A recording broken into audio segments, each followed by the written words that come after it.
Welcome, everybody. Since our fearless leader, Kate Fitzpatrick, is unable to be with us tonight, I am going to both be the moderator, speaker, and the introducer tonight.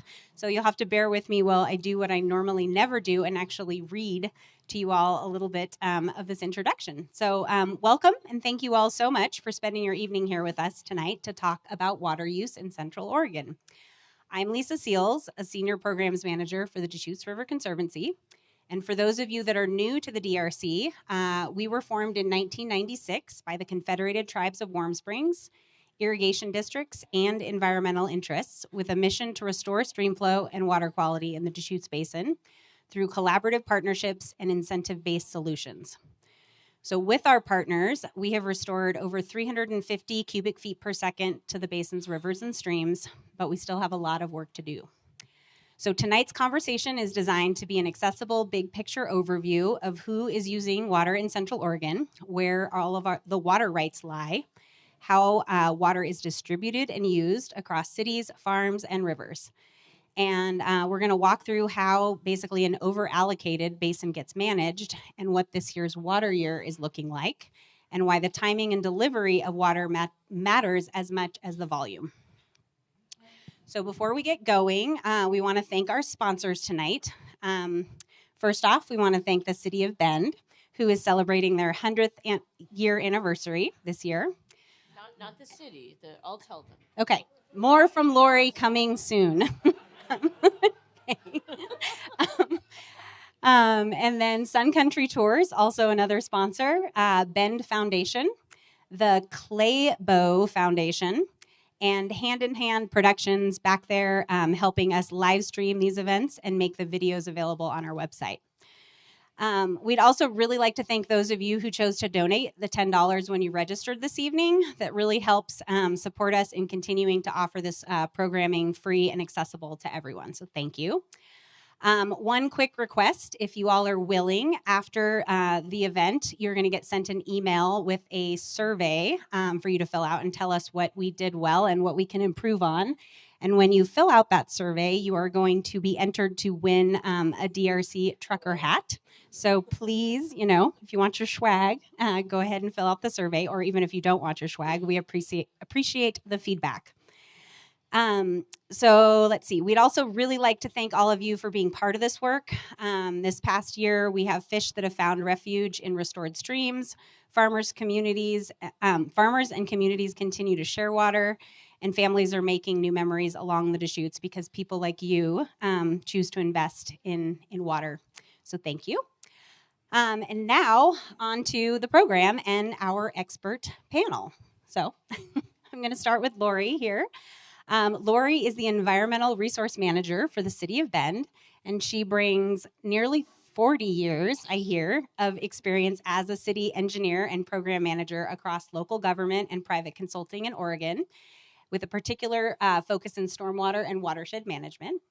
We're super grateful for all of her work that she and her team do to advance water conservation in Bend, and you're going to hear about that tonight.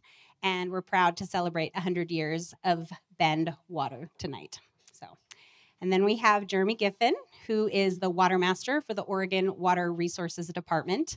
We're going to try not to get wonky with acronyms, but we do that a lot. So we're going to refer to the Oregon Water Resources Department as OWRD. So just in case that comes out, because I'm sure it will. So Jeremy grew up on a small farm in Southern Oregon and learned the ins and outs of water rights dealing directly with his basin's water master. And he graduated from Southern Oregon University and was a meteorologist, actually, for KTVL Channel 10 in Medford in the early 90s before he started working for the Oregon Water Resources Department in 1996. He had a goal in 96 of becoming the basin's water master, which he achieved in 2001, and he has been in that position ever since. So he's bringing 30 years of water management experience to the basin. Coolest job title ever. Yes, we are jealous of that water master title. So, and I am Lisa Seals. As I already noted, I'm a senior program manager for the Deschutes River Conservancy. I first came to the basin in 2010 as a graduate student, trying to understand collaborative water management and policy. And I'm still here doing that same work.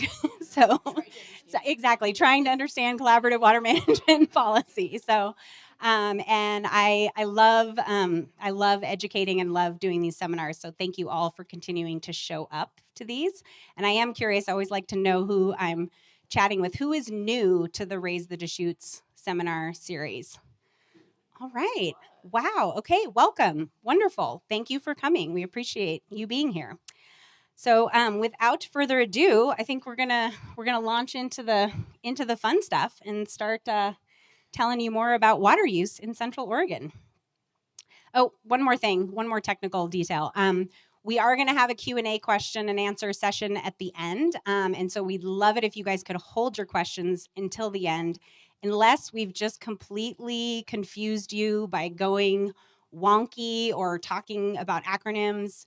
Just give us a wave or stare blankly at us, and we will stop and rewind so that we make sure that we're remaining understandable throughout the presentation. But we will do Q&A at the end.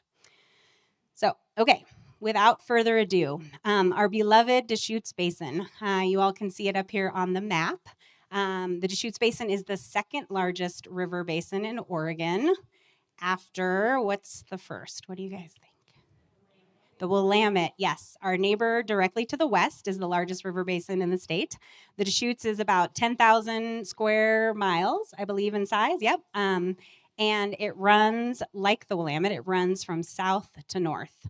And that still, after all these years, confuses me because I will say we're going downstream up north or upstream down south. So prepare for that. The Deschutes Basin the headwaters of the Deschutes Basin are actually Little Lava Lake, which is, let's see if I can, this again always befuddles me, but there we can see Little Lava Lake. It's considered the headwaters because it is the first place that you've got continuous surface water from Little Lava Lake all the way to the mouth at the Columbia. However, the real sort of source of the Deschutes River is the Cascade Range and all the precipitation that falls in the Cascade Range.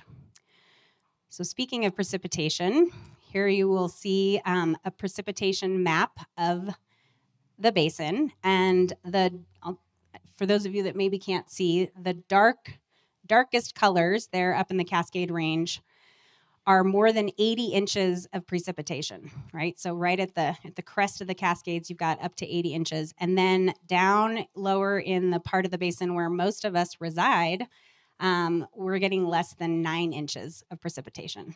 So, and this picture was taken in a location that gets approximately 9 inches of precipitation, looking at those mountains that are truly the source of water for the Deschutes Basin. So I think it's really important. I'm just going to do a quick recap for those of you that missed our last seminar, which was the journey of water in Central Oregon. The major take-home message from that particular seminar is that there is only one source of water in Central Oregon, or really anywhere, and that is precipitation. That is the only way that water is entering the basin. So a lot of times people think about reservoirs as a source of water. That's a way to store water, just like groundwater is a way to store water, but really precipitation is fundamentally the only input to the basin. So that's a pretty important piece of information. And then this is my favorite map of all times that shows up in every single one of my presentations. So I apologize for those of you that have seen it over and over again, but this is a map that shows all of the surface water in the state of Oregon. And you will notice that Central Oregon looks different than the rest of the state of Oregon. It's a big dark spot there in the center of the map is the Deschutes Basin, the upper Deschutes Basin to be exact. And that area looks very, very different because we have this extremely porous volcanic geology. So relatively speaking, this is a newly formed volcanic region. relative geologically. And that whole area of the basin is like a giant sponge. And so when water falls on the landscape, it basically just goes straight into the ground. So it's very unlike all the other places in Oregon where, say, you get a really big rain event and water cascades across the landscape and makes its way into rivers and streams and turns them like brown, muddy mess sometimes over in the Willamette Valley. That doesn't occur in the upper Deschutes because in the main stem of the upper Deschutes, it is a groundwater fed system. So again, all that water that's falling as precipitation in the Cascade Mountain Range, it's making its way into the ground, and then it's being discharged in the form of springs into the Deschutes River. And what that results in is one of the most stable hydrographs out there of any river, the most stable flowing river. So a hydrograph basically measures flow over time, and it does it across what we call the water year, which is essentially October to September. So from when it starts precipitating, then you go through the dry season in the northern hemisphere, and then gets wet again. So this is the natural hydrograph of the Deschutes River. And folks, when settlers came to this area, white settlers came to this area, they were shocked at how remarkably stable the flow was in comparison to other rivers and streams. So here's like a sort of an overview of what like a runoff driven system might look like. I can't remember exactly where I stole this from, but somewhere over in the Willamette Valley, and you can see you get a big rain event and the streams get really, really big and swollen with all that water that's running off the landscape. And then that peters off. And that kind of continues through the wet season. And then you have snowmelt often that's contributing to rivers and streams. And then that peters out in the driest times of the year. Again, naturally occurring, the Deschutes River didn't work that way at all. We had the benefit of groundwater that was just pumping water out of the springs consistently year round. And so we have this really remarkably naturally occurring hydrograph. So that's the background as far as the biological system. And now we're going to turn it over to Jeremy to talk about how things kind of began changing about 130-ish years ago. So yeah, Jeremy, take it away. All right. Thanks, Lisa. The history of Central Oregon is a history of water. That's what brought people here is the Deschutes River. So go back in time, mid, late 1800s, settlers are coming through on their wagon and they stop in Bend. They see a picture of this is Long Division, the North Canal Dam, and they see a river that's very plentiful, but might not be so easy to get water out of. Anyone in Central Oregon go put a shovel in the ground, and we know what we hit, basalt, about 2,000 feet of basalt, and not a lot of great soil on top of it. So they were on their way over to the valley to fertile soils and better water conditions. They did make their way throughout the basin in other areas that were easier, though. If you got to Whitejuice Creek and Sisters, we have priority dates of water rights dating back to 1869. You go out in the Prineville area, you're looking at 1868, quite a bit earlier. Surprisingly, you go to the Deschutes, and we really didn't start getting water rights or start really using the water from the Deschutes until about 1900. A couple things helped change that. The first one is the Carry Act.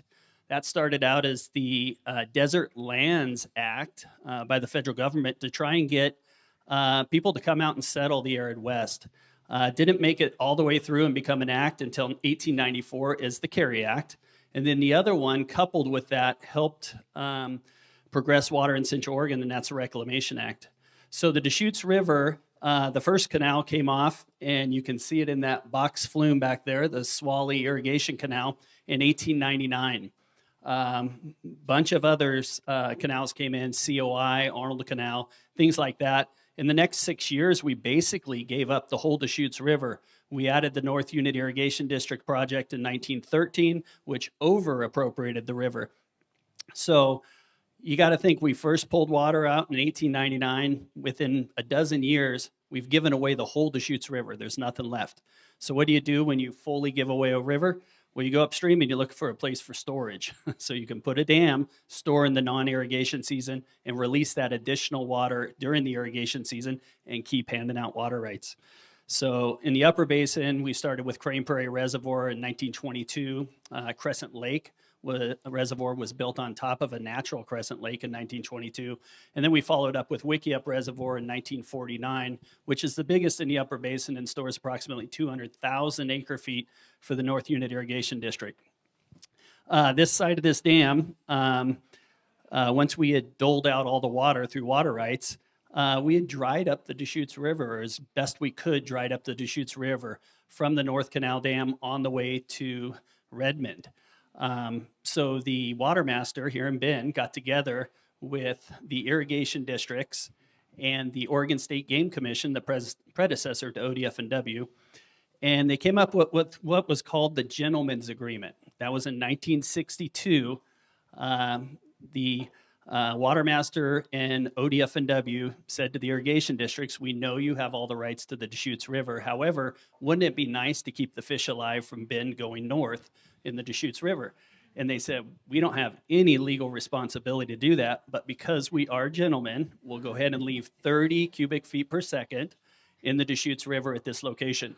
And so when I became water master, I enforced that 30 cubic feet per second under the gentleman's agreement until such time as the Deschutes River Conservancy became so good with their programs that we actually had a healthy stream again, and we made the gentleman's agreement go away. One of the key aspects of that was the Instream Water Rights Act of 1987 in the state of Oregon. Prior to that act, leaving water in stream was considered a waste of water, and after that act, it was considered a beneficial use. So that was a fire hose of history. So we're actually gonna we're gonna slow that down a little bit and go through these things a little bit more in depth and a little bit slower, because that was like 100 years of history in, I don't know, maybe 60 seconds, not longer than 60 seconds, maybe 3 minutes, but that was impressive. But essentially, the Carey Act. We'll start with. Well, we'll come back to this in just a second. The Carey Act of 1894 was quintessentially like the thing that sort of helped or caused the resettlement of this area, right? Folks came out here and they were looking at empty desert landscapes and not a lot of surface water. I mean, unlike everywhere else in the state where if you needed water, you had access to a stream or a creek. Not so in Central Oregon, right? You had like miles and miles of desert. So the Carey Act. You want to tell us a little bit more about? It was 100 and they were giving away land basically if you could do something productive with it, right? That's exactly right. Yeah. This flyer that we have on the screen here, the Deschutes Irrigation and Power Company, which is the predecessor to the Swally Irrigation District in Central Oregon today. All these irrigation districts were putting flyers out, trying to drag people out west. And just like Lisa said, if you came out and settled the land, you were given title to the land and you were given the right to use that water in perpetuity. Right. So in a nutshell, the Carey Act said, we will give you 160 acres of land as long as you put 20 acres to a beneficial use. Right. So basically, we'll give you 160 acres if you can spread water across at least 20 of those acres. And then water rights were given out and on a first-come, first-served basis. So the first people, essentially, to spread that water across the landscape got a date, we call it a priority date, and that priority date was the older ones were the more senior and therefore the basically more valuable because it was first-come, first-serve. And so that is how sort of, I will say, resettlement of the West occurred, because we all know that we had this whole area was already settled by indigenous folks or native people before folks came and tried to get their 160 acres. So, yeah. And here's another flyer. This is from the Tumalo project, the Tumalo Irrigation District. And this is just another example of these flyers that were sent all over the United States trying to drag settlers out into Oregon country. And if you read through this, it's an amazing place. You could grow just about anything here with an unlimited supply of water. And this was all to trying to get them out. So what Oregon said when they accepted the Carry Act was, okay, we want settlers to come out, but we're not going to fund these projects. This is going to have to be private capital that does this. So all these projects grossly over-exaggerated how much water they had, how much they could put on land, and very underfunded. So all of these irrigation districts that we have today in Central Oregon have gone out of business several times because they simply could not charge enough for the land with the water to make the irrigation system work. So you'll see a theme over these next couple slides, and the theme is that you simply could not make water work in Central Oregon unless you drug in the capital and the power of the federal government. Right. And you all who've tried to do any landscaping in your yards or even plant anything really probably can understand how incredibly difficult it might have been to think about digging gravity-fed canals from a water source all the way to a landscape. I mean, I literally can't even plant anything in my yard because there's just frankly not enough soil, and I'm not strong enough to get through the rock. So that was it was a challenge, but the promise was there, and that is essentially what attracted everybody to this region. I mean, it was entirely to make the desert productive. So after the Carry Act, we got the Reclamation Act. Yes, so in 1902, the Reclamation Act was passed. So when this was passed, they sent everyone from the Bureau of Reclamation crawling all over the West looking for these projects that were viable, there was enough water, and you could grow crops off of them for the settlers.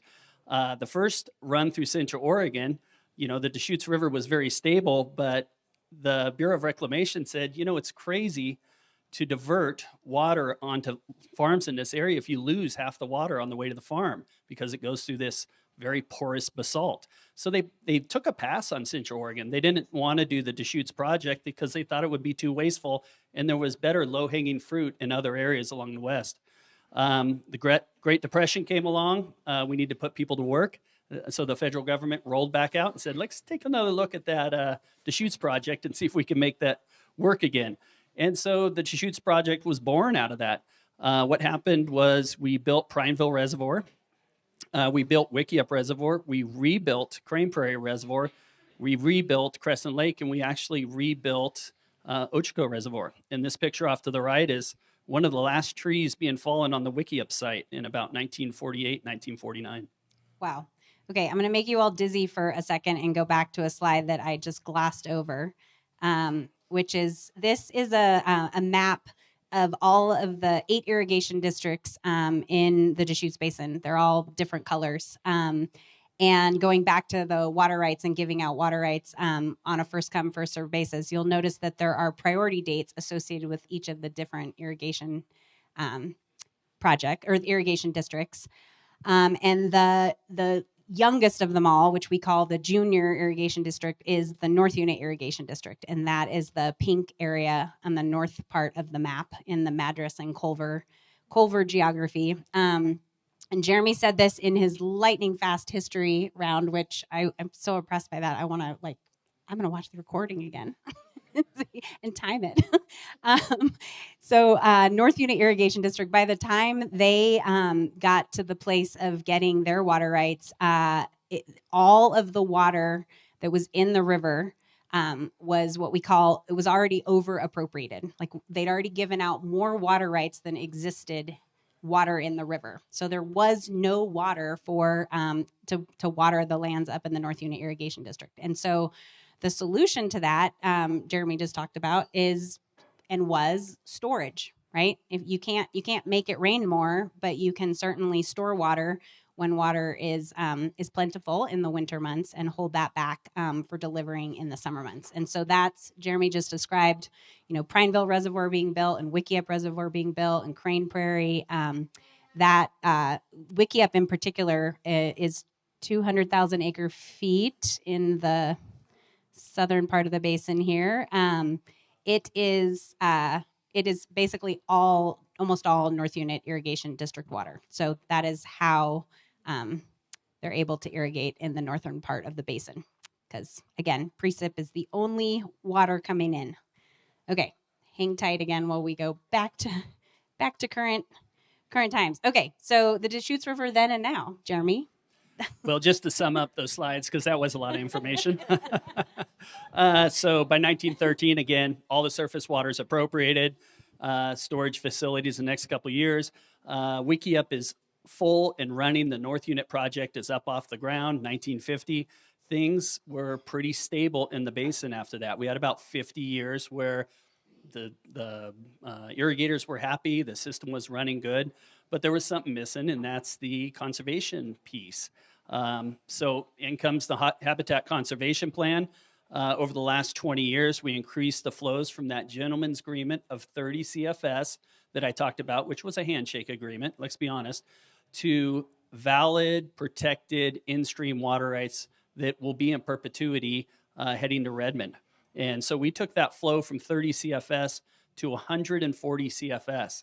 And a lot of people in the environmental community may say, you know, that took a long time, but to change a river that was over appropriated and quadruple the flow was pretty impressive in the amount of time. Much of that thanks given the Deschutes River Conservancy. Flows in the upper Deschutes increased from 20 to 100 CFS several years ago due to the Habitat Conservation Plan for the Oregon spotted frog. Soon, in 2 more years, to go to 300 CFS. So the upper Deschutes will start looking a lot better, and we'll be searching for a new worse place in Central Oregon to fix.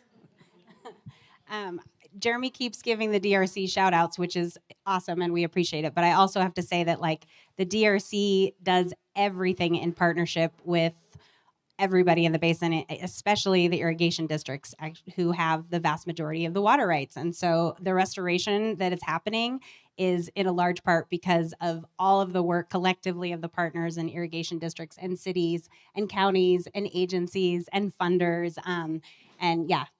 But yes, thank you.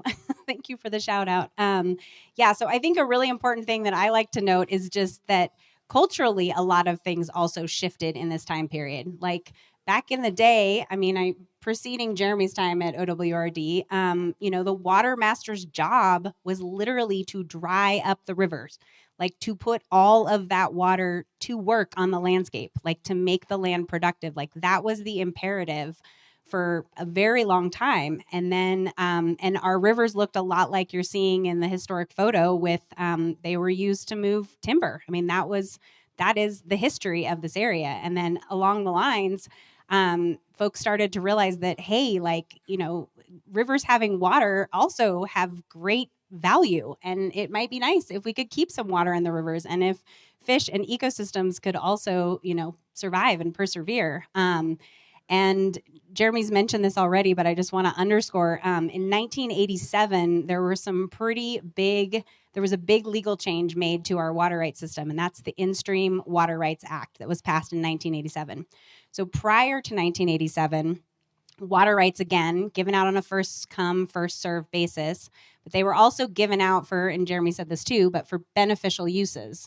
And beneficial uses were like all the uses you can imagine in terms of irrigation, municipal uses, stock watering, industrial uses, mining, etc. Those were all the beneficial uses.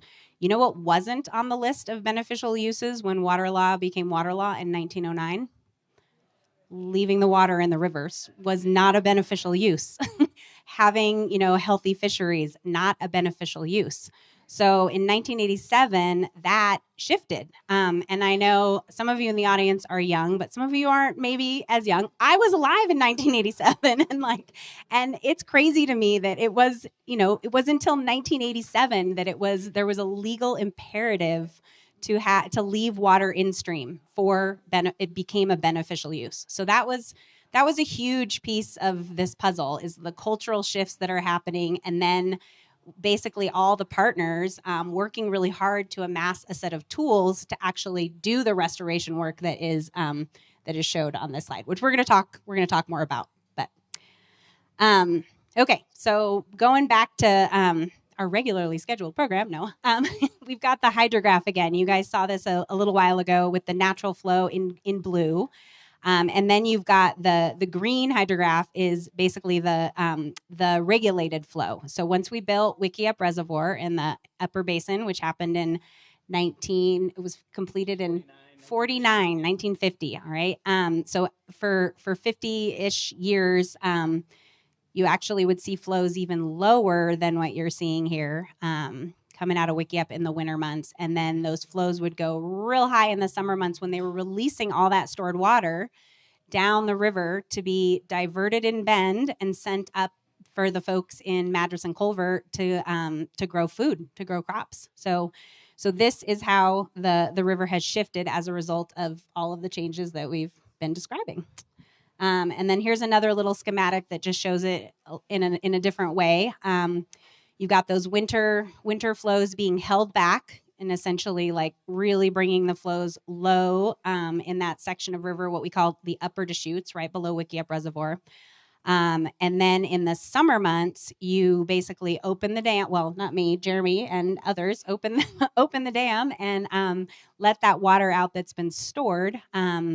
And then that water, for those of you that don't know, that water gets diverted into a canal systems. Mostly all of that happens in and around Bend. So fun experiment for you all who, you go to the old mill in Bend in the summer months and you see a full river with, these days, hundreds of tubers on it enjoying that full river. If you go just a few miles downstream in the summer months to, say, the River House or Sawyer Park, you will see a very different river. And that is because most of the large-scale diversions, the ones that were in that historic photo on the lightning history round slide, those diversions are right there at Division Avenue, and most of the water is being diverted at that point. So then you get these low flows in what we call the middle Deschutes, which effectively is below Bend in the summer months. So here's our little nifty pie chart that shows how water rights are distributed in the upper Deschutes Basin today. So we've got 86% of the water rights to ag, 2% to the cities, and boy, do they do a lot with that 2%. And then you've got the 12% slice of the pie for instream. And I want to reiterate that thanks to the Instream Water Rights Act and the passage in 1987, and then 30 years of work with the Deschutes River Conservancy and the irrigation districts and the cities and the counties and the agencies and the funders, we have secured senior water rights that represent that 12% for in-stream flow. So that's secured water, which I forgot to actually mention when I was talking about the In-Stream Water Rights Act. If all the water was given out by 1913 and there was no water to be given, by the time rivers were legally had the ability to have a water right in 1987, how much water do you think was available for them? Absolutely none. Yeah, no secure water rights for in-stream flow. So that's where we've all had to get very creative and work together to secure in-stream water rights that have senior priority dates, because that's real wet water that can stay in the streams and bolster flows in the dry parts of the year. Okay, so this is our brand new schematic, and you guys can all tell me later whether or not it lands or doesn't land with you all. But people have been asking about that pie chart for a long time about groundwater versus surface water, because as you might be recognizing, groundwater is becoming more and more of a hot topic in Central Oregon and really across the West and the world. And so we made this new schematic to help folks understand, like, of those water rights that we just looked at in that pie chart, like, what's the breakdown with groundwater and surface water? And so you'll see of the pie chart, the whole pie chart, 79% of that pie chart is surface water, and 21% of that pie chart is groundwater. And then you can see on the right-hand side, sort of those allocations. Again, you've got the 86% for irrigation and the 2% for the municipalities, and then the 12% that's protected water in stream. And you can see the breakdown of groundwater versus surface water. So Lori's going to talk more about this, but the municipalities in Central Oregon are largely groundwater, with the exception of Bend. And I'm not going to steal Lori's thunder, so I'm going to let her tell you all about that. But yeah, and then again, on the opposite side of that coin, most of the irrigation that's happening in Central Oregon is surface water, and there are some groundwater rights, but comparatively speaking, we've got mostly irrigation is from surface water. Okay, now back to Jeremy for the sunny discussion about water in the basin this winter. Well, I like to refer to this as a very popular, unpopular slideshow from here on out. If you're the water master, the last thing you want to see are these kind of numbers. We're breaking records here, and they are not good ones. We had a really bad winter in 1977. We had another bad winter in 1915, but we're breaking the records this year. I know my office has been around giving talks on how bad it's going to be. We're going to be regulating a lot of people off. This has 5% of the snowpack, the water in the snowpack that we're supposed to have for this time of year. Statistically, the Cascade should be peaking on April 1st, and we've been on the downslide for quite a while. So this is going to translate into lower flows. Lisa spent a lot of time talking about how, our precipitation is our only water that we have in the basin. It goes down to this big, vast aquifer we have, and then it pops out as spring flow. So being 5% of where we're supposed to be is going to translate into very low stream flow, natural flows coming out of all these robust springs in the upper basin that create the Deschutes River and its tributaries. This is one of those snow-tell sites called Three Creeks Meadow. It's north of Broken Top on your way towards Sisters up there. And again, this thing should have been peaking on April 1st, but here we are on March 7th, and the snowpack's gone. It's gone for the year at this location. And you look there on the past, what do we have, almost 50 years there, and that's never happened before. So we're kind of in uncharted territory this year. This is another slide, basically of the same site, but just kind of showing the black line there. Kind of shows where we are as the year goes on. And, for water nerds like myself or the irrigation districts, we're glued to these screens as the winter's going on, because we need that. We kind of refer to it as money in the bank, snow in the Cascades. We're going to rely on that later in the year for our water supply. And you can see where the black line there dips below all the other colors. That's not good news. That means we're in record-breaking territory. And this isn't a unique slide. I can show you another 10 snow-tell sites across the crest of the Cascades. Even out in the Ochoco's, it even gets worse, where we're breaking records with low snowpack this year. And we don't have a lot of precip on top of that. So just to break this down a little bit, you've got blue is, max, and green is median, basically, and then the red is sort of minimum. And this year is the black line at the bottom of the red area. So when we give you bad news, we're just going to give it to you in like 3 different ways for you to see that it is not an amazing snow year. This is maybe the tiny silver lining. I'm going to try to be the optimist here. This is precipitation, which is different than snowpack, right? So we were showing you what we call the snow water equivalent. So like how much snow is in the mountains and how much water that equals, basically. And now this is precip, so rain and snow combined. Yeah. Yes, and thanks for describing that. A lot of people don't get that there's the snowpack holding water in it, but there's also the overall precip that happens. So you can have the snowpack melt out, and you still get rainstorms or snowstorms that melt that add to the overall precipitation. And because of the young basalts that we have in this basin that we keep talking about, it doesn't matter as much which way we get that. It can be rain or it can be snow. We'd rather see it, as snow, but it can come as rain as well, because you know what? You ever be up at Mount Bachelor and throw a bucket of water on the ground? It goes one direction right into the ground. This aquifer can take that water.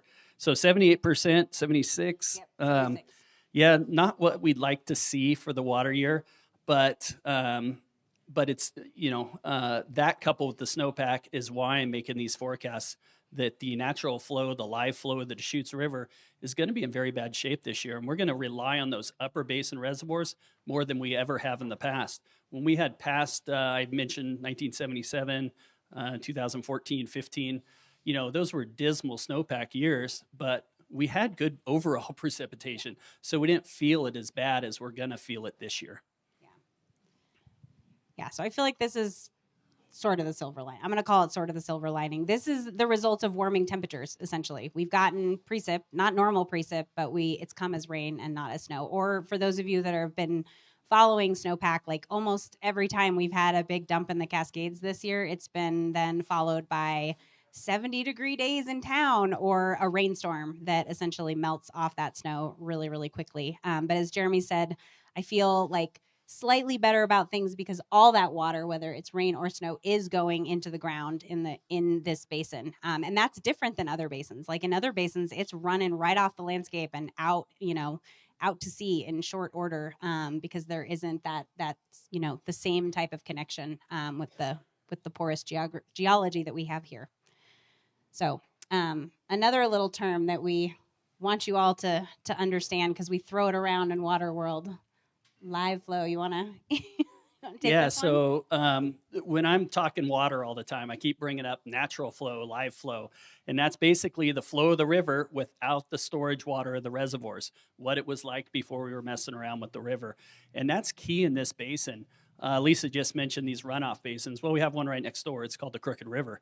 And if you get 2 inches of rain in the Ochoco's overnight, that thing's going to go up 100-fold overnight, and it's going to jump up to 18,000 CFS or something crazy going in the Prineville Reservoir. The Deschutes does not act that way. We can get a really good wet winter storm here of several inches of water, and the Deschutes River doesn't move at all. It stays totally stable. We don't see that, but we will see it 6-7 months down the road after that goes into the aquifer, fills up this sponge-like groundwater aquifer, and starts coming out of these springs. Springs are basically just overflows of the groundwater system. So once you fill up the groundwater system, these springs start putting out more water. That's the main job as the water master, is tracking the live flow of the river, doling it out to all those irrigation districts Lisa was talking about with these senior water rights. And the ones that fall short, we're pulling that water out of Crescent Lake. We're pulling it out of Wickiup Reservoir. We're pulling it out of Crane Prairie. So live flow, I feel like, is an important thing for you all to think about, especially right now as we start to see flows in the Deschutes River. They're coming up. If you're paying attention, like they're starting to rise slowly, and that is because we're releasing from Wickiup Reservoir to serve irrigation districts and spread the water across the landscape right now. So that is what is happening. So it's live flow and storage that you're essentially seeing raise the water levels right now. But even though the Deschutes doesn't move too much with a rain event, there are other tributaries that do not act the same way. So Exactly. The Little Deschutes River, which is 97 miles long, and a lot of silts and clays. So that big rain event that I'm talking about in the winter, the Little Deschutes is going to move. It's going to come up several fold. But it's such a big component to the flow that we give the irrigation districts here in town. People don't realize the difference between a bad year and a good year, what that means in that 97 mile long drainage. Think of a good snowpack, 1993 or something like that, where you've got 3 feet of snow in this huge drainage that's going to melt off.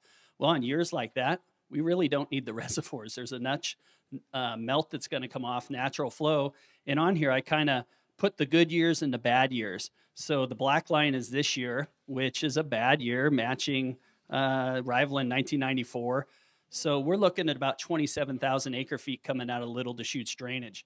Because that's such a small amount of water, we're going to have to supplement. We're going to supplement it with all those reservoirs up there. So even though the reservoirs are looking surprisingly good this year, for other factors besides the precipitation, we're going to be drafting them down very fast.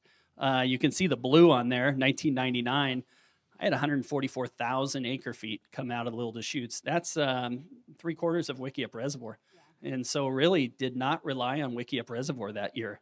But the other arm of the Deschutes, the main stem coming out of Crane Prairie and Wickiup, normally when I start running all the accounting, and it's a very robust accounting of how the Deschutes system works, and I'm not going to go into that today, but I'm looking at when the reservoirs max out and when we actually start pulling that water out of those reservoirs. On a normal year over the last 30 years, I'd say that starts April 15th, April 20th, somewhere along that. I'm starting it this year on April 1st because we were dragging the reservoirs down, drafting them right from the start. Wow. And when you couple that with what we think is going to happen in the aquifer from this low snowpack and what we know is going to happen on the Little Deschutes River, it's just not going to be a great year. I hate to be so pessimistic, but we're really worried about how deep we're going to have to cut back the water users in the basin this year. Yeah. I was really surprised to learn how much of a contribution the Little Deschutes makes to, like, during a good snow year.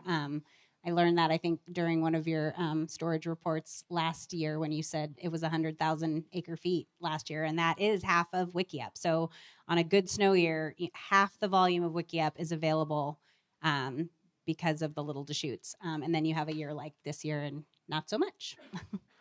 But again, that goes back to that whole live flow storage piece, which hopefully will be one of the take-home messages that you all have from tonight's talk. And then here's the, then again, not the great news. So this is a quote from my predecessor, the Deschutes Basin Water Master, Aubrey Perry, from 1933 to 1960. He was here during the building of Wickiup, and he was kind of the father of the basin. He really figured out early what snowtell sites meant to how much we're going to have. And one of his quotes, this is a snowtell site that's kind of up above Crescent Lake by Willamette Pass up there at the crest of the Cascades. And he said, if we get 30 inches of water in the snowpack at this snowtell site by April 1st, we're going to be all right. He used to tell the irrigation districts that. And you can tell looking at the graph there that we're not going to be all right. We're looking at a very small fraction of that. I was fortunate to have worked with these previous, not this water master, but the other water masters after him. And their knowledge of the Deschutes was amazing, but they used to describe it, because of this spring-fed huge aquifer, they would describe it like a train. If you have a couple good water years, it starts getting going and it's unstoppable. It will take several drought years to take away from that. Well, that's kind of what we've had. When you look at drought with compared to robust water years over the last 15 years, vast majority of them are droughts. And so what we're doing is we're seeing this train slow down, and it's going to take a couple really good years. I know everyone's tired of hearing me say that in the paper, but it is going to take a couple robust years to get back on track. Last year, we had a great snowpack and a great precipitation. And what did we see? We saw a huge uptake in Fall River. All these big springs, deep water springs, started putting water out again. And that was from one good water year. But here we are. We followed it up with a terrible water year, and we're back in the same boat again. Yeah. Yeah. All right. This is your last. No, I don't know if it is. Well, this is kind of a busy graph here, but we were doing some work with our hydrogeologists and hydrologists in our office, and so I went to them a couple months ago, and I go, gosh, this job's getting tougher and tougher every year. It's almost like I'm dealing with less water every year. In order to dole this out, how are we going to make this work in the future? So they ran a graph off of two of our stream gauging stations. One of them since 1937, Fall River, Deepwater Spring, no real uses off of it, but that kind of shows us what our aquifer's been doing for this long amount of time. The other one we ran is Benham Falls.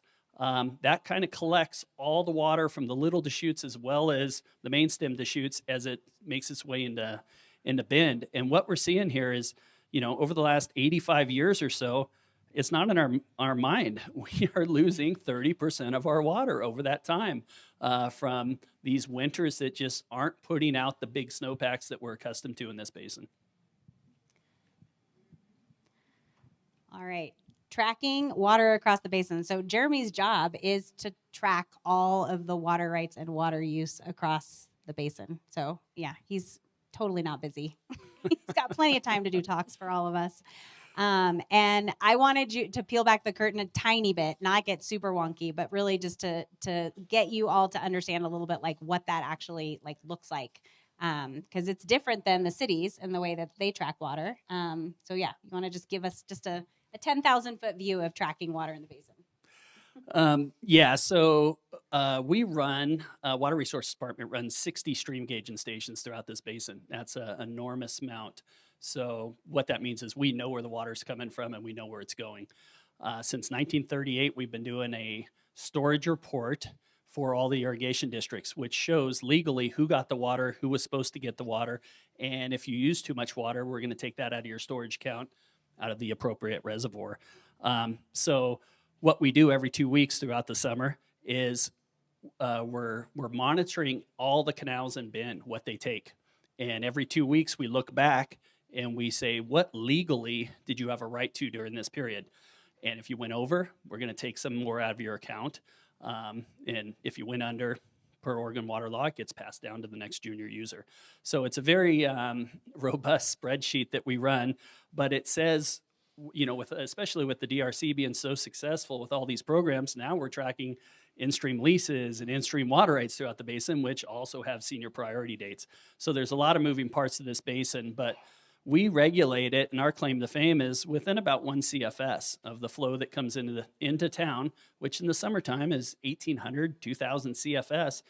And we're within a CFS on who gets what and what leaves the north end of town. What that means is we have a guy that's very busy up at the reservoir, taking the reservoir up and down. But because all our stream gauging stations are in satellite telemetry now, and it's not the days of riding your horse up there, we can change these things instantly when someone's demand changes. Like this morning, I woke up not to an alarm clock, but to my phone going off with water orders of people saying, give me 20 more, give me 20 less. And so we do the math, we adjust the reservoir, and voila, 36 hours later, that water's on its way in the bin. I want to underscore the voila 36 hours later piece. Because they are managing reservoirs that are way up, up in the upper basin, and they're delivering water to water users that are way down in the basin, right? So, 36 hours, it's longer, right, for those folks in North Unit. It's Oh, and it causes problems. days. So we'll have a couple dry days, and everyone says, give me water.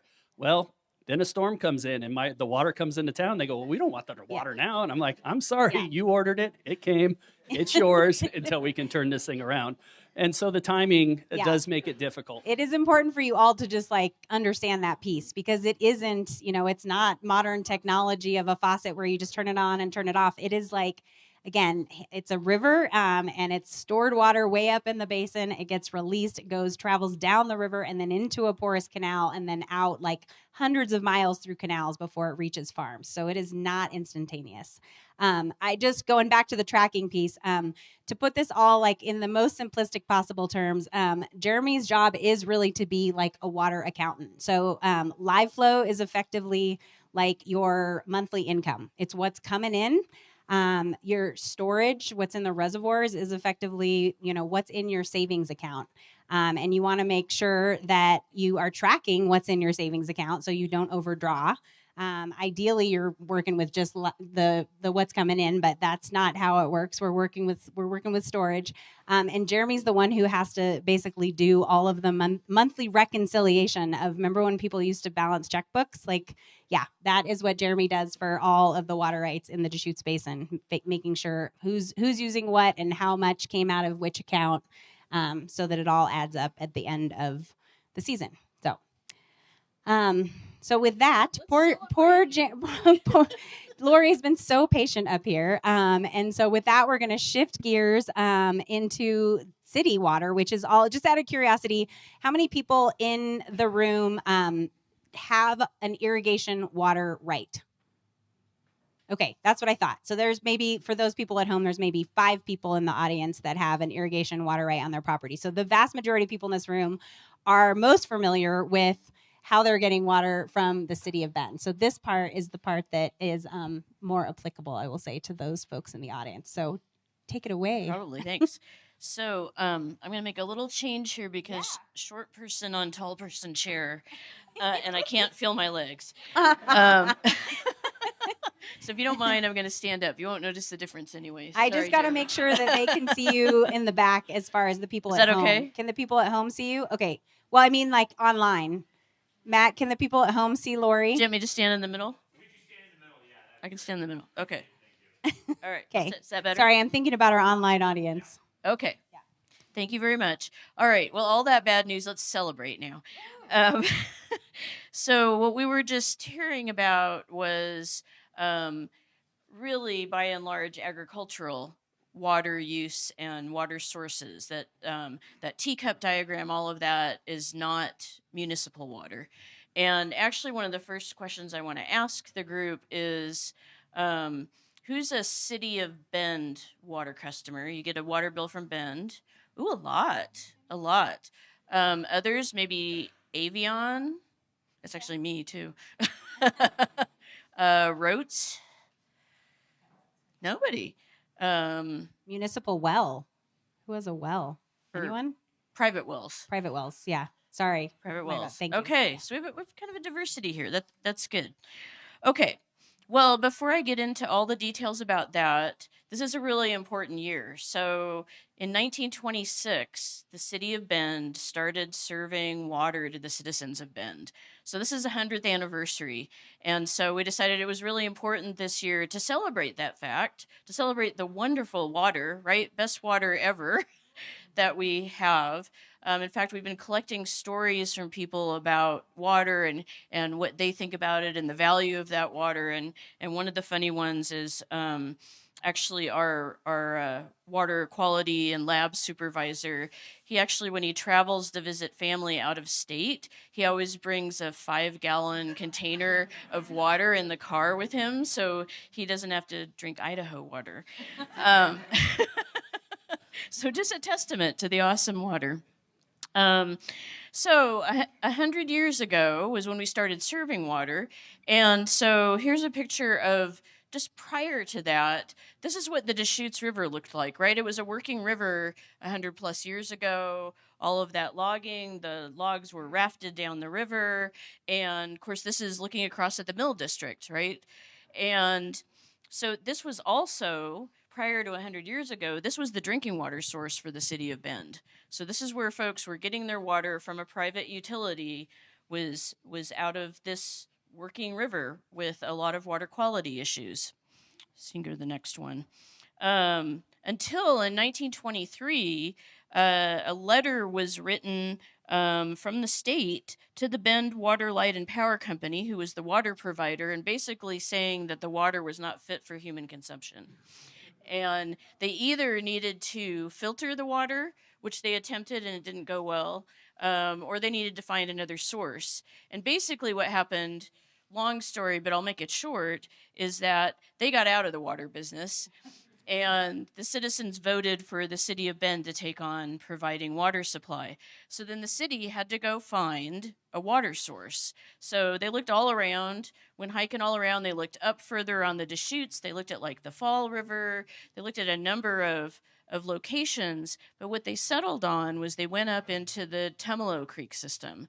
And they found this wonderful, high quality water source up towards Broken Top, and a tributary of the Tumalo Creek system, Bridge Creek. And so we found that, and that's up in Forest Service area. So built that as our water system, and in 1926 started delivering that water. So one thing I do want to note in celebration of that, one is there's more swag for everybody. There's stickers at the back counter. If you didn't find it, it's a little water drop shaped stickers. I heart Bend water. So I encourage you to put one on your water bottle. And also, if you'd like to follow along over the course of the year, part of the celebration is just trying to provide education and really interesting activities for people to participate in to celebrate our wonderful water, and also to learn ways that you can help conserve and protect our water. You can go to the City of Bend's website. You should be able to find on just the main City of Bend website, be able to click on to go to the 100-year celebration.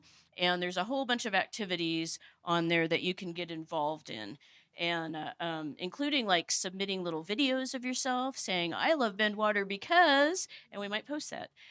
So I encourage you to do that. One of the big activities coming up is this weekend is the Earth Day celebration, and there'll be a table there with information and activities. So please come. All right, so let's get to the nitty gritty of municipal water supply. And the City of Bend is a little bit unique because we have a dual source water supply, surface water and groundwater. We're really lucky that provides us with a lot of resiliency. There's kind of pros and cons to both of those water sources, and I'll go into that. But this is kind of a cartoon drawing to describe our water supply system.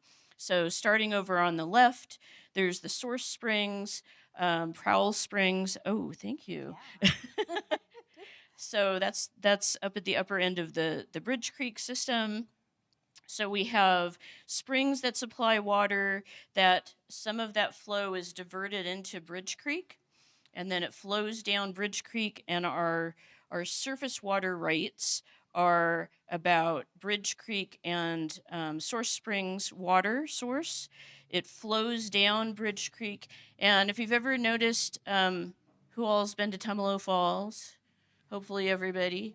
And the crazy busy parking lot. And you may have noticed there's like a couple of buildings off to the side, and that's actually the city's water intake facility. And so that's where that water comes in from Bridge Creek. So right before Bridge Creek joins with Tumalo Creek. And it goes into a pipeline that travels under Skyliner Road for 10 miles down to what's called our Outback facility, which is our primary water facility for the city. We have stuff spread across the city, but that's really our primary site where we filter that water, where we have additionally some wells, and we provide that water to the city. It's at a really important location because hydraulically, the great thing about the surface water system is we want to be able to provide it by gravity to the city. And that's at an elevation where we can supply the vast majority of that water to almost everybody in Bend except for the top of Aubrey Butte. So in addition to that, this shows a couple of wells. We actually, I'll show you more about the wells, but this is just the idea that in addition, we have that secondary water source of groundwater. And that makes Bend very unique. From my Yes. cursory investigation, it seems like almost all the other municipalities are pretty much They're groundwater. groundwater. Yes. So if you're getting your water from one of the other municipalities in the basin, you're drinking groundwater. But Bend has Right. both, And the surface private groundwater. sources as well. Yeah. So the reason why I asked about who's providing your drinking water is we actually don't provide drinking water to the entire boundary of the city of Bend. We provide to about 75% of the population in Bend, and the other 25% is served by private water suppliers, mostly Avion. Avion by far is the largest, what's called quasi-municipal water supplier in the state. And so that's kind of that. So the blue area on the map is City of Bend water service area. The yellow is Avion area. So most of the places where the City of Bend is growing to the east is being provided by Avion. The green is Rote. And those are our primary sources of water. So let's talk a little bit about surface water, and then I'll talk about groundwater. So like we said, 100 years ago, this was established, and it really runs largely like it did back then. In fact, this intake facility, this is the one that's by Tumalo Falls. The building that is shown here was rebuilt about 10 years ago, but it's on the same site as the original intake facility building. So let's see. This is our primary source of water. Again, it's not carbon intensive at all because we're supplying the water by gravity. It's a really great, clean, beautiful source of water. So around 60, sometimes 65% of the water supplied to City of Bend customers comes from our surface water site. We have a very complex system of water rates. We have 6 surface water rates. We have 12 groundwater rates. They are so complicated. Each one is different. Each one has different priority dates and seasonal restrictions and acre feet of water or amount of cubic feet per second of flow. And we have to use our water rates in combination to be able to produce the water that we need at the time that it's needed. And I hire an amazing consultant just to kind of manage all of that for us. So the watershed itself, which I'll show you a picture of, is on Forest Service land. So I'll show that to you. You want me to go back? Yeah, go back. Okay. Don't remember that you saw that. So, and we limit the amount of water we take. We have on paper more water rates than this, but we take no more than 18.2 cubic feet per second. That's the maximum, and we only take what we need. Because, like, for instance, in the winter, the demand is a lot less. And I'll show you some graphs about winter versus summer water use as well. But per our city code and per our special use permit with the Forest Service, we don't take any more than 18.2 CFS of groundwater. If more is demanded, we use of surface water. If more is demanded, we use groundwater to supplement it. And our issues, which I'll show you some pictures of our issues. So this is a drawing of watershed boundaries. The black line is the watershed boundary for all of Tumalo Creek. So on the right-hand side, you can see the blue line. That's the Deschutes River. That's where Tumalo Creek goes into the Deschutes. The black line is that whole drainage area from the west to east. Zone. And the purple shows the Bend Okay. Municipal Watershed, which is basically the watershed boundary for Bridge Creek. And the little funny knob, which you could point at the funny little knob at the top, is actually where the source springs are, Prowl Springs. And I'll show you some pictures of this as well. But this just kind of gives you a picture of where that water's coming from. So west of town. Some of you may have been hiking up there. It's actually a no dog area, I believe, right? Right. The Bridge Creek Trail and the watershed itself, there's signs around it. It's protected. It's kind of unique because if you think about like City of Portland's watershed, Bull Run, nobody can enter it. Right. And our watershed you can enter, but just you. You can't bring your animals. You can't bring your bike or your horse or anything like that. You can't camp there. Just bring yourself. Take everything out with you. But it's absolutely beautiful, and it's amazing that we can access it. And now you know why you can't bring your bike and your dog and other critters. So this is the source springs. This is Prowl Springs. And what's always amazing is people think this is a waterfall, right? This is not really a waterfall. So at the top of this, it's perfectly dry.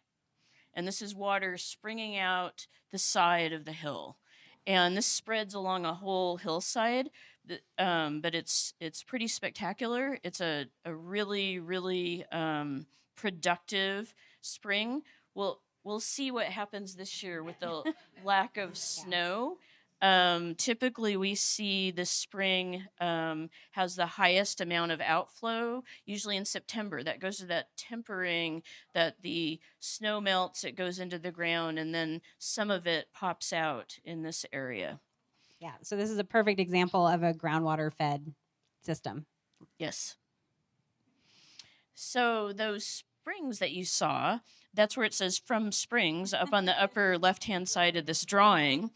And just, maybe 100 yards away from that, there is a pool. We have a little dam, and I'll show you a picture of that backs up the water just enough so that this water that naturally flows into the middle fork of Tumalo Creek, we divert some of it through a couple of culverts over the top of the middle fork of the creek and to a man-made diversion canal about 700 feet long that takes it to the immediately adjacent Bridge Creek system.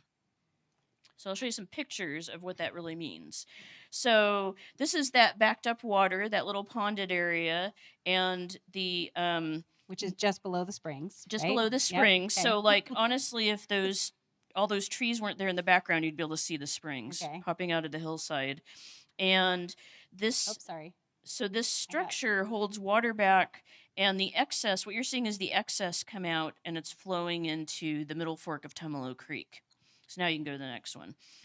Nope, going the wrong way. Sorry, Lori. That's okay. Here you go. So now just that little dam we saw was just to the right in the picture on the left. And these are those two culverts that we back the water up just enough so it can flow through these two culverts, cross over the top of the middle fork of Tumalo Creek, and then the person taking these pictures are standing on the Bridge Creek Trail. So in the picture on the left, you're looking basically west at the spring complex, and if you turned around, then this is where that water is popping out of those culverts and into that man-made canal. Again, only 700 feet long, and then it's into the Bridge Creek system.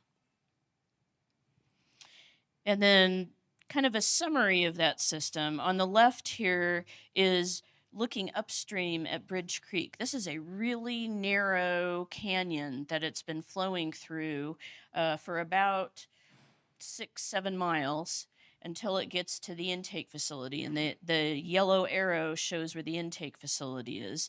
And then so another picture on the right of that intake facility again. So another little dam, back the water up a little bit so the water that we need can go into this facility. When this was rebuilt 10 years ago, this gave us the ability to control very to very nth degree the amount of water that actually gets diverted.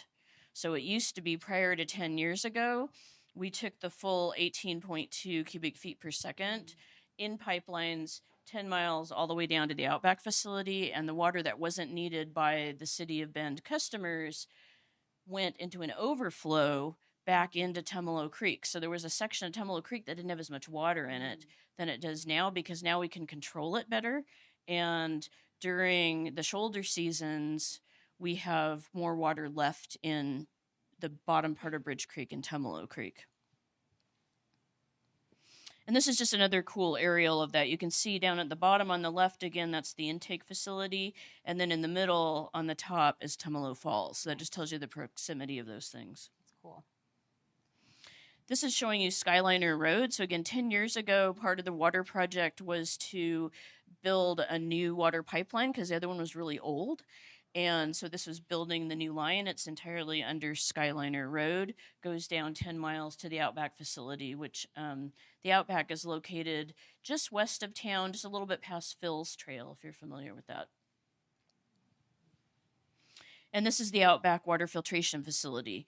What the arrow is pointing at a reservoir, but the building in front of it, the rectangular building, is the filtration facility that was built 10 years ago. That was required by health laws to be able to remove cryptosporidium. Not that we saw a lot of cryptosporidium, but there was a federal rule that said we had to have filtration to remove that. So this kind of summarizes what the project did. So again, more water in Tumalo Creek during off seasons, better drinking water quality, and we were able to use surface water more frequently because we were filtering out for some turbidity events. Not the great big ones, but kind of normal turbidity. So then what are the things we worry about with our surface water supply? So the picture on the left is kind of a scary picture. It looks like chocolate milk instead of clean, clear water. And every once in a while, we get significant storm events. And we particularly see impacts. This is the amazing thing about fire and how long it can take to recover from fire. There was the Bridge Creek fire in 1979, and we still see storm events that cause erosion from those areas that make the water look like this, and we have to turn off surface water. We can't treat for that level of turbidity. Wow. So makes us really worry about fire in the watershed. And there's a lot of down timber in that watershed. Has anybody hiked the Bridge Creek Trail? Oh, quite a few. Great. So the picture on the right shows you kind of what you're looking at as you hike up that trail. Pretty frightening. And I talk to the Forest Service every year about, hey, isn't there something you can do about that? Maybe some removal or some burns or something like that. And what they tell me is that because of both the protections on this watershed, but also its physical situation, you cannot pull lumber out of this. It's really steep. It's really narrow. There's no roads. It's roadless. And none of it's merchantable timber. And so the ability to do anything in there is pretty much nil. So what the Forest Service does do for us is they do fuel management around the edges of the watershed. So I guess at least the fire won't come in from the outside, hopefully. And also they keep a really, really close eye on this watershed. We are at the top of highest priority for them. So if they see lightning strikes occurring, they'll be flying over it, and they will send smoke jumpers in immediately. And there are places along, in fact, it's really hard to see on this picture, but kind of at the bottom of it, you can actually see where there's a little bit of burn there, and that was how quickly they get it out. But at some point, it's not if, it's when the watershed will burn, and we might not be able to use the surface water for months or years. That's why we're really focused right now on purchasing some additional land from the Forest Service next to the Outback facility so we can build one really key thing, a pretreatment facility, which would allow us to settle out a lot of what you would see during a fire event or response to a fire event. So let's move quickly to groundwater. I don't have as many pictures of groundwater because, you know, it's it's underground.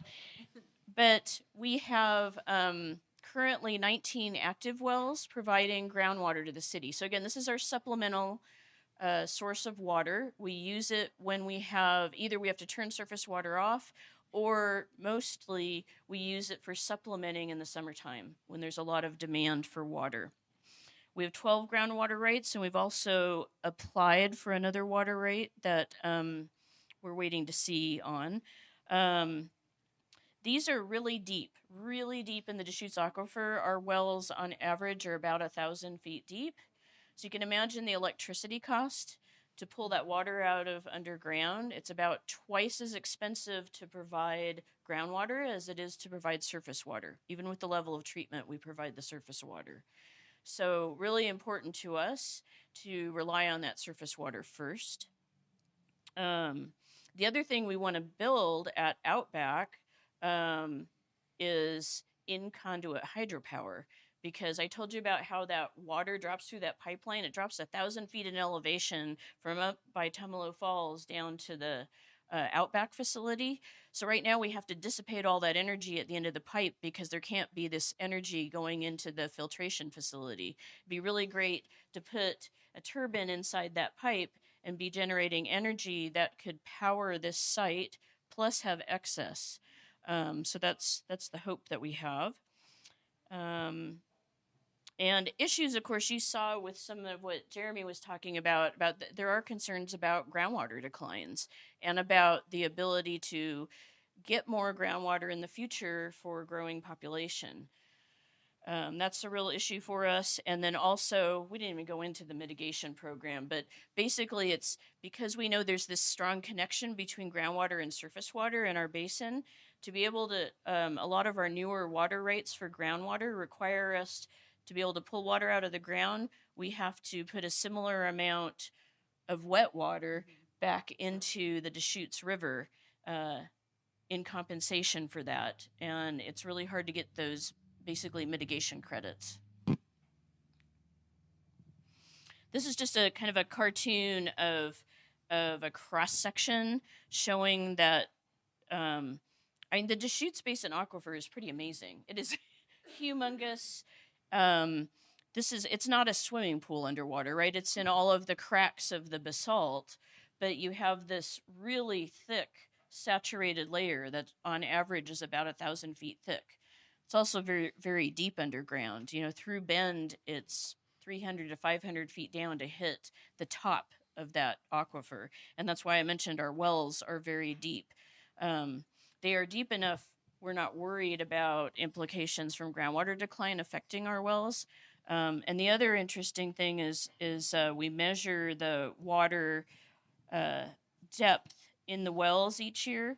So basically, if the wells that are west of the river, we're not seeing declines in them. East of the river, definitely seeing declines. All right, we're taking a break for a myth buster. Yeah. So people say, well, you're wasting water. Why don't you just stop wasting so much water? And so one of the questions we often get is, how many golf courses are you providing water? Why don't you stop doing that?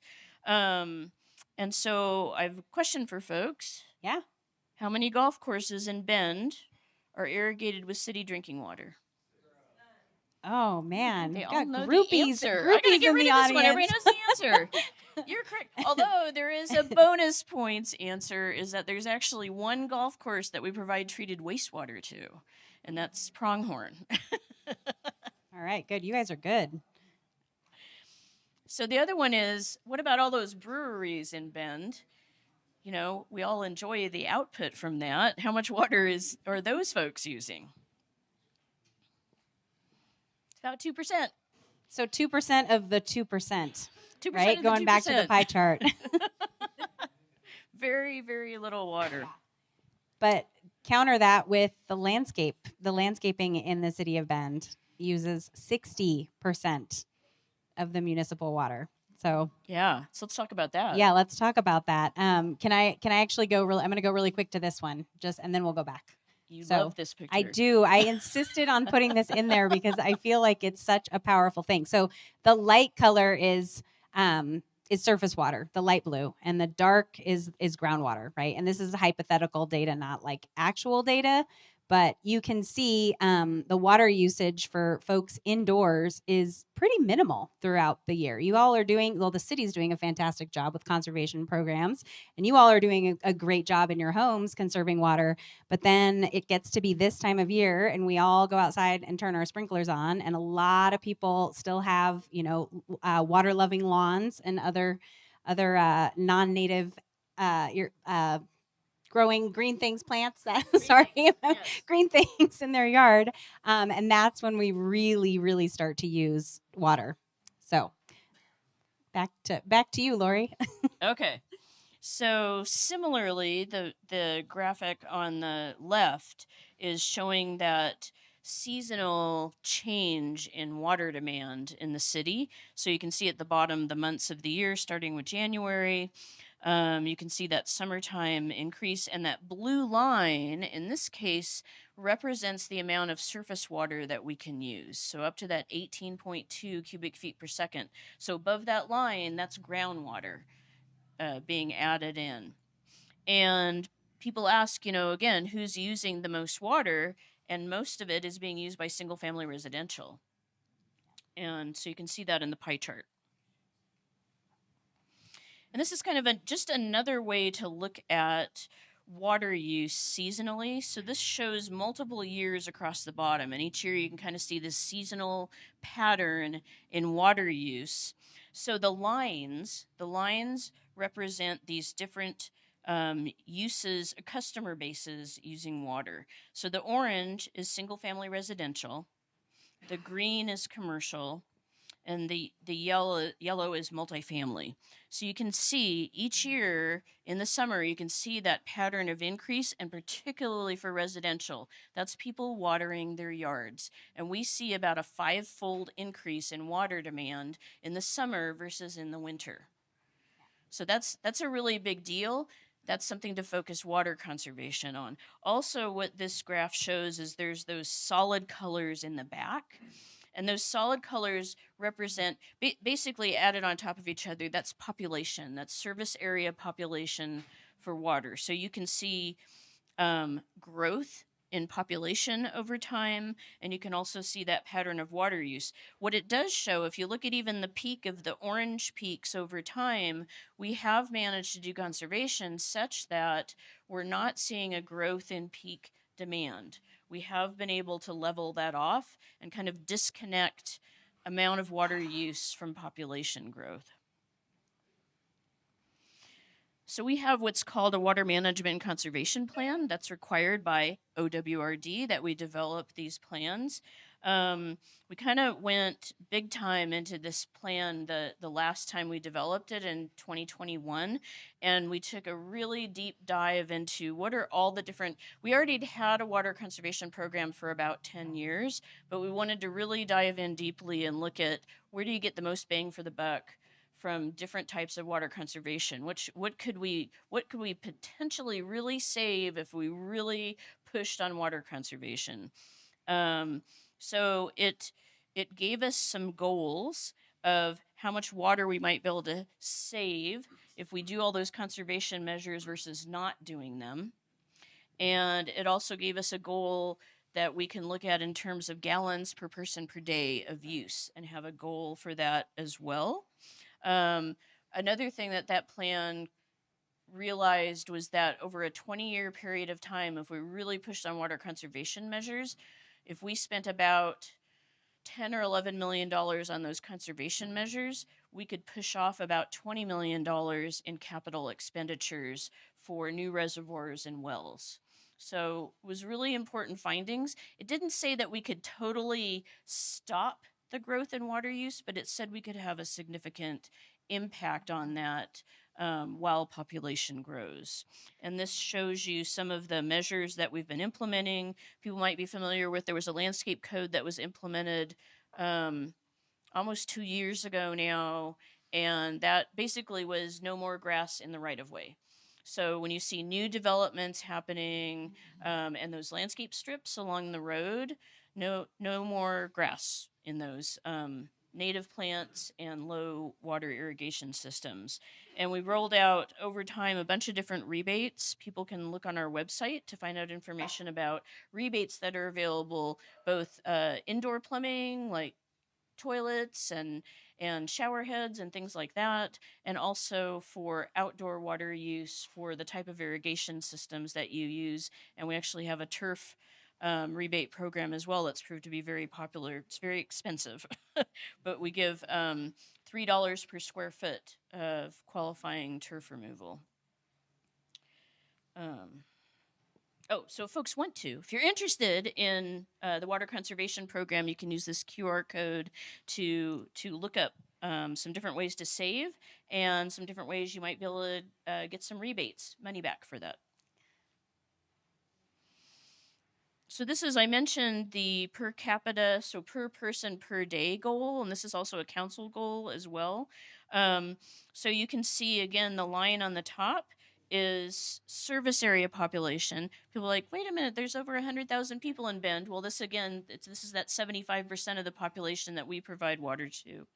And the bottom line is that gallons per capita per day. And you can see we've been able to have a significant decrease. So good job, everybody. Last year we did a promotion, and we're going to do it again this year, where we're really encouraging people to just go that extra mile to reduce the amount of water they use by about 17 gallons per person per day. We have information on the website. We'll have information in social media about what does that mean? Like what if I do this, if I replace a toilet, how much of that is that? So with all that information available, we're really going to push that this year as well, particularly with the drought conditions. I gotta say, this is a pretty outstanding report card for the city of Bend. If you see, they went from 59,000 accounts in 2013 to almost 80,000 accounts in 2025, and the per capita water usage has gone, pretty much straight down since 2015. So we're very fortunate to have such an amazing city staff and conservation folks working hard to make sure that this is the reality for all of us. And so really our energies, as far as we can definitely change out toilets and things like that, but I also feel like a lot of the energy is outside your home. So this is the what we want to see. You can see drip rings around some of those plants with the fire hydrant on the bottom left, and native stuff. But I know that all of us have also seen this a lot around town as well. And this is a code violation. This is water waste. We do go out. So if you report this, we go out and check it out. But you can see two different instances. This is really important. So you can see on the left, that's the obvious one, grass and overhead irrigation and spraying all over the place. The code violation is that water going down the curb line. No matter how much you water the asphalt, it just won't grow. And then on the right, though, you can see it looks like a really great landscape, but they didn't put in the irrigation system properly, so it didn't really save water. So got to do both things right. Yep. So here we're back to kind of Mythbuster, but something that's probably on everybody's mind as we're talking about being water-wise and fire-wise. Yeah, big scary thing this year. Yeah. My house was right next to the flat fire last year. I was evacuated for 5 days. It came within 10 feet of my house. I think about this stuff all the time, fire-wise and also water-wise because of my job. So can you do both? Let's find out. Yes, you can. So there's a lot of options for having landscapes that aren't just well-watered grass all the way around your house. Some grass, fine, functional grass. We don't need the excessive grass. And so there are other options available that work for both water-wise and fire-wise, and this gives a couple of guides that you can access for that. I always joke and say, if you really want to have a lawn, you have to have a lawn, but then you have to go outside and roll in it like every day. Like, yeah. I want to see you out there just like loving on your lawn.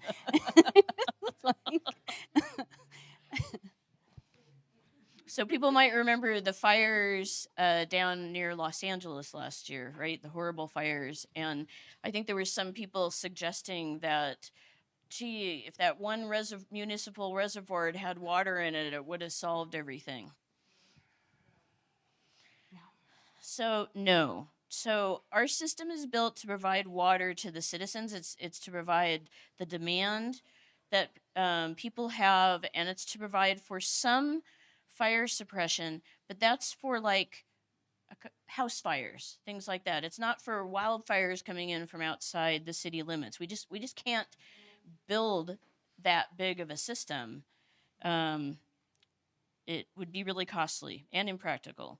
So, best defense, creating defensible space around your house. I encourage you to look what that means. If you don't know what it means, look up FireWise and find out that information. And again, combine it with WaterWise. And it doesn't mean have just rocks and no landscape, but it does mean be thoughtful about how you plan and take care of those things. And also conserve water, because then more will be available when there are fires. Great. Thank you, Lori. All right. So real quick, because we're going to get to Q&A here in just a few moments, I just want to run back through some of the other things that are going on in the basin as far as water efficiency, because the cities are doing a fantastic job. Our irrigation districts are also really hard at work, working with everyone to save water as well. So I just wanted to go over what that looks like.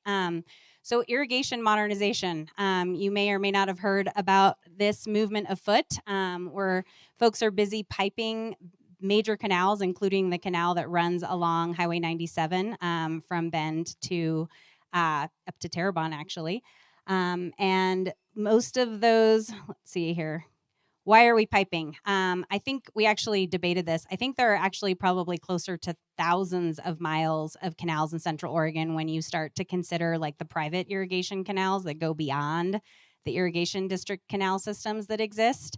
And those, again, were hand dug through that porous volcanic basalt, and they're losing, on average, about 50% of the water. So 50% of the water is lost between the time that from it being diverted from the river to being delivered on the farm. And so that means, frankly, we're having to divert twice as much water to meet farmers' needs. So we are working hard. The DRC is working really hard in partnership with irrigation districts to upgrade and modernize the system. This is another example of how water moves on the landscape. If you don't live on a rural property, you're used to being able to go out and turn on a faucet to hook it up to a hose or a sprinkler to irrigate your landscape. That's what we just saw pictures of in Lori's slides. This is actually how most of the water, again, that 86% of the water in Central Oregon, how it's delivered to farms. It's delivered in open ditches, just like this, and it's measured through weirs and head gates like the picture you'll see on the left-hand side.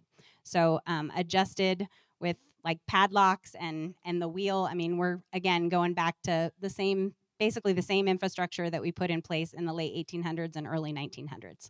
So we're working really hard to pipe those canals, which saves that water, but then I also got to put a shout out to, it also saves enormous amounts of energy to put those canals in pipes, because just like Lori was talking about with the fall between Tumalo Creek and the city, you know, that topography, we have enormous topography, a drop from that basically allows us to pressurize that water. So if we put those canals, if we pipe those canals, we can not only deliver, the farmers the water that they need more efficiently and keep part of that water in the river, but we also can deliver pressurized water. So those folks can use sprinklers without having to have a pond and then their own pumps that they have to pay for. So, and I have heard anecdotally that some of the big, pumpkin patches out in Terrebonne, they now have access to pressurized water.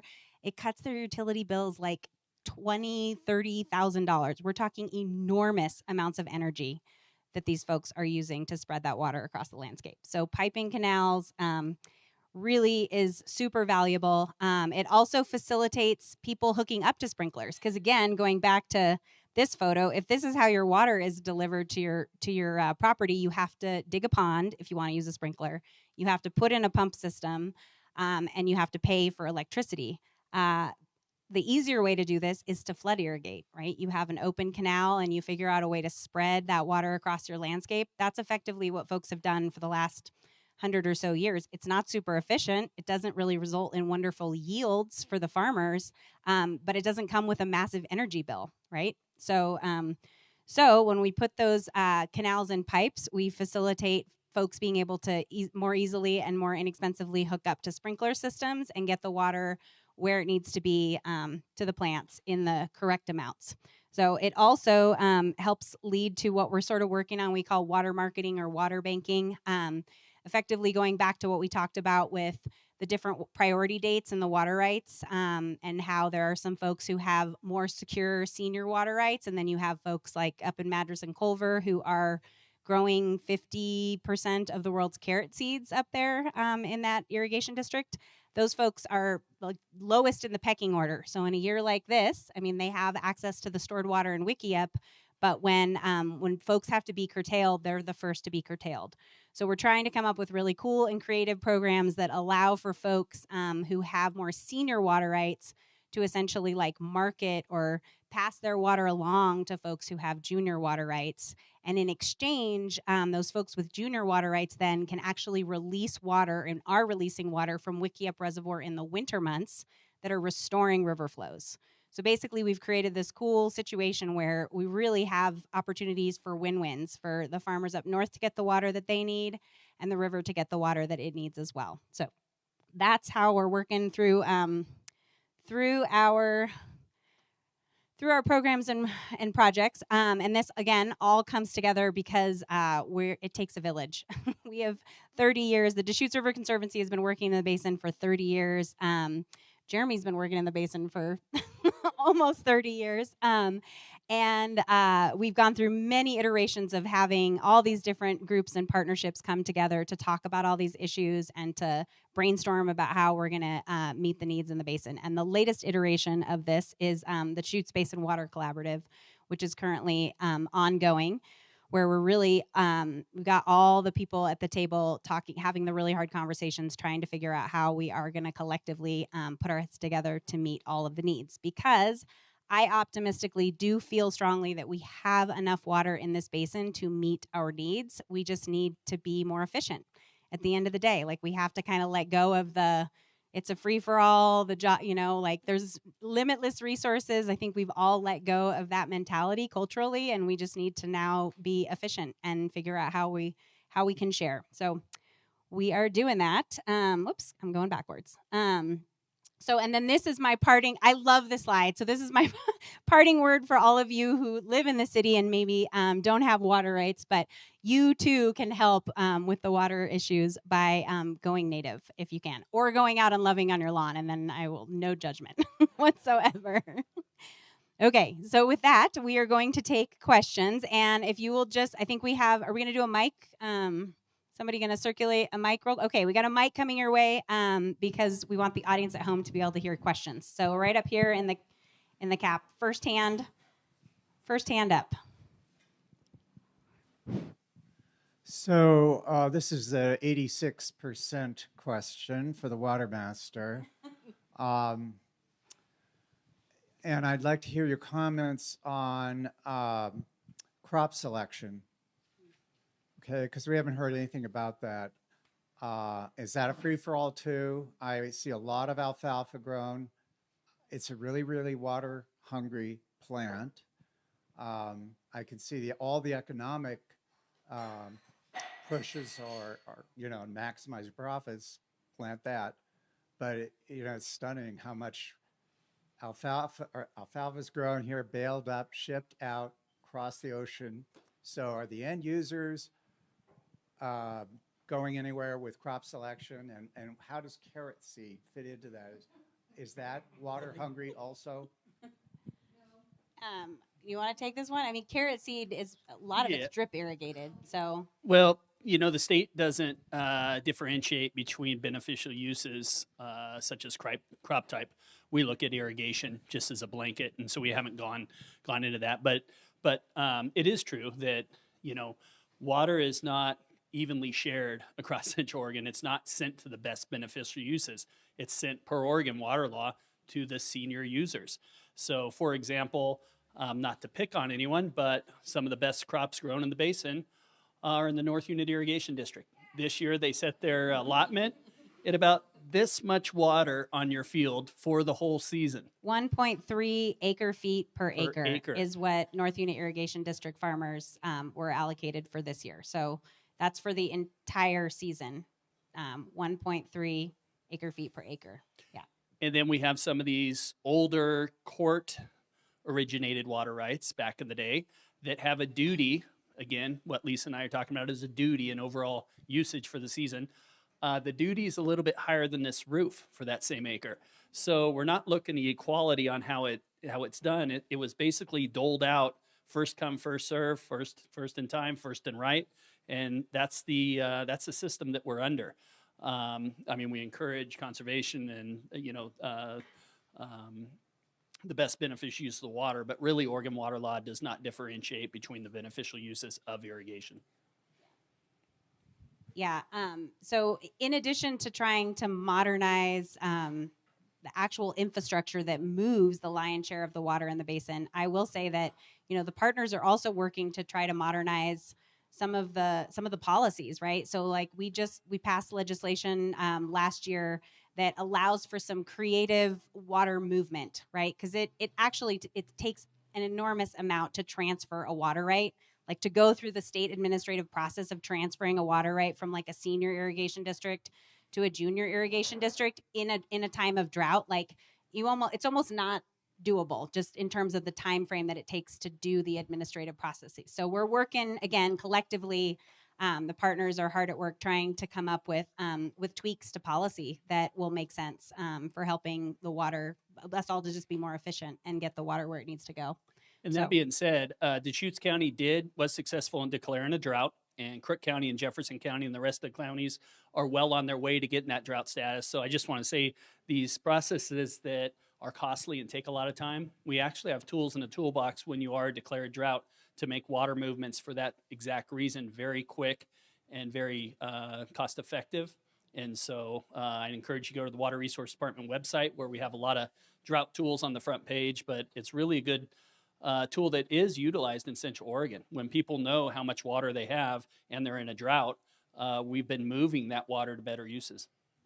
But bottom line, crop choice is really up to the individual farmer. And so what people grow is really a reflection of how secure their water right is and what their duty is, exactly like how much water is on that water right certificate. And it drastically varies across the basin from, this year, 1.3 acre feet per acre for the North Unit folks who are drip irrigating carrot seed to, 5 feet or more. Like you said, there's some water rights that are up to, is it 15 feet? 15.42. 0.42 acre feet per acre. They're not getting delivered that amount of water, but so it drastically varies.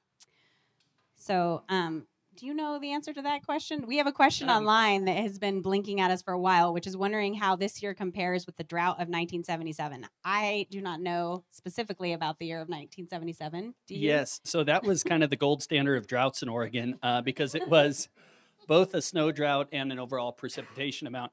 It's interesting that you don't realize how important programs are until they're in place. So 1977, we had the biggest drought in Oregon. 1978, all of the snow-till sites were out for the public to read. So when I go back, I don't have a lot of information until 1978, so the year after. But I did work with the previous watermaster, who was the watermaster here, and he told me lots of stories about what he saw on the snow-till sites. And I think it's the closest to this year that we've seen in the basin. And some of those charts that we had 77 baked into the cake there. So we're at 77 levels or worse. I've also heard from the folks who have been skiing in this basin longer than I have that 1977 was also comparatively the worst year that the mountain has seen up until this year. So not scientific, but what I hear on the chairlift. So let's see. Sorry, we're getting questions up here. Do we have other questions in the audience? We got a couple over here, Grant. Oh, you want to take? So it's very impressive on the municipal water story there with staying flat with the growth. How much have we improved with the 46% of the water that we're losing for ag? So it's 86% is ag. So if we're losing 50%, so that's 43% loss, and we're making improvements with some of the stuff you talked about. How much water have we gained from those improvements that we've put in place, and what do we think we're going to gain from what's in plan now? I feel like that's a lot of math, but I'm gonna try to follow with what I think makes sense. So for the last 30 odd years, the partners have worked to restore over 350 cubic feet per second to local rivers and streams. That's the 12% of that pie chart, right? That's essentially what we have already done collectively, working together to put water back in stream. The gains from the piping projects that are underway in the basin are quite large. There's an environmental impact statement that was just released that analyzes the piping of the Pilot Butte Canal, which essentially is diverted from like Division Avenue in Bend and runs all the way up to Terrebonne. And piping, I think it's 18-ish miles of pipe, is going to save 136 cubic feet per second. So it's not insignificant. It is a lot of water that will be saved and from these projects. So I lost the 43, 86, all the things, but hopefully I answered your question. Okay. Yeah, so that water is, okay, that's a really good question. Who gets the savings? Okay, so the way that again, all the partners working together, that saved water essentially is going to get passed on to North Unit Irrigation District, so that the northern part of the basin, the pink area on the map, where those folks only have 1.3 acre feet per acre this year as their allocation. A few years ago, they had 6 inches of water in 2022 per acre. Okay, so that water, that 136 acre or cubic feet per second, is getting passed to North Unit Irrigation District for them to use to irrigate in the summer months. And in exchange, they're releasing an equivalent amount of water from Wickiup Reservoir in the winter months to restore flows in the upper river. So basically, we're creating a win-win. The farmers are getting they're getting more secure and more reliable, again, live flow water rights as opposed to the storage.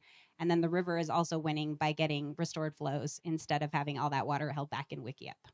So that is the plan. I think it's important to realize that we're not creating new water. Right.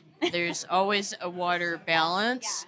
So you're moving water from one place to another. For over 100 years, we've been, this excess water leaking out of these canals has been creating elevated groundwater conditions in some areas. And so the implications of the piping, while great for certain areas, can have implications, for instance, of private and public wells. And so now we're talking as a group about things like this water they put in the river in the winter to restore for the frog habitat upstream south of Bend might cause really excessively high flows in the river downstream of Bend, like particularly through Tumalo, where there's a lot of low-lying houses. And some of that might be available as an idea. This is an idea at this point, to infiltrate into the ground in the winter for aquifer recharge to buffer against the impacts of the piping, which are a good idea to do. But it's all this is moving water around in the basin. It's very complicated. Yeah, we are basically, what we're trying to do is use, again, there's only one source of water entering the basin, and that's precipitation. It's what's fallen out of the sky. That's it. But we are doing our absolute best to meet all of the needs, which now, the rivers are on the list. Before 1987, the rivers weren't legally even on the list of needs to be met. So we really are, it is a rebalancing act, is essentially what we're trying to do. We're trying to take sections of river that have been completely dewatered. I mean, effectively, that section above or below Wickiup, until just a handful of years ago, I mean, there was only about 20 cubic feet of water that came out of the dam in the winter months. That is like a trickle of water. And now it's at 100 plus, and it's going to be 300 plus in a few years. And so if you go back to that stable hydrograph, like we're doing our absolute best to kind of get back to that stable hydrograph, but it is a rebalancing, because that water that was being lost with the canals was going into the ground and artificially elevating groundwater levels in some places, and then also making its way down and discharging as springs, kind of at the confluence, like in the Pelton, Round Butte, Lake Billy, Chinook area. That is where most of that groundwater actually then makes its way back into the river system.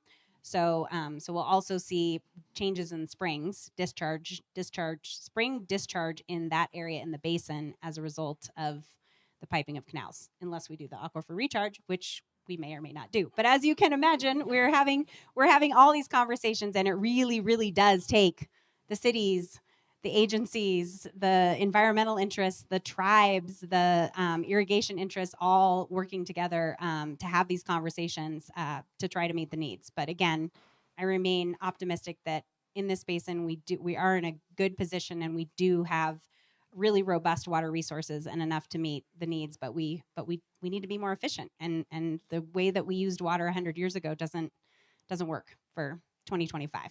So. I think we have time for one more question, but I will preface this by saying that I will hang out if folks want to ask questions afterwards. I don't know where my microphone person. Oh, there, you've got it.